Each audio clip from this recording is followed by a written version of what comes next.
Towards the end of 2024, and while musing about the predicament of Nigeria, the Lord took me up the mountains of Nigeria. There, I beheld the foundations as a scroll rolled down to reveal the dearth of the situation plaguing the nation. I saw as it was, a screenplay of the various regimes and the spirit at work in them. I became intrigued and sad at the same time, viewing what had become the lot of Nigeria. Wicked politicians, greedy false prophets, and spiritualists had sat comfortably at the gates of Nigeria. Leaders and patriots who had genuine intentions of bringing progress were sidelined and attacked. I saw how the wicked reinvented themselves through their family lines to perpetuate in power, and made it impossible for righteousness to ever find expression anymore. Every structure and system have been compromised in a wicked attempt to bind the nation permanently. We cannot close out eyes to the foundational challenge of the ethnic nationalities.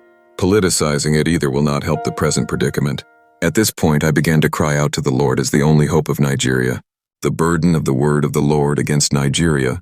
Thus says the Lord, who stretches out the heavens, lays the foundation of the earth, and forms the spirit of man within him. Behold, I will make Nigeria a cup of disappointment and disgrace before all the surrounding people, when they lay siege against Abuja and Nigeria. For her days of iniquity have been numbered, and she has been found wanting.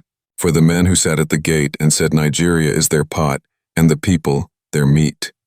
God will judge them and terminate their wickedness.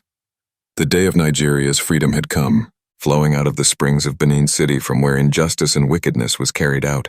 Furiously, this wave will not quench until a new Nigeria is born.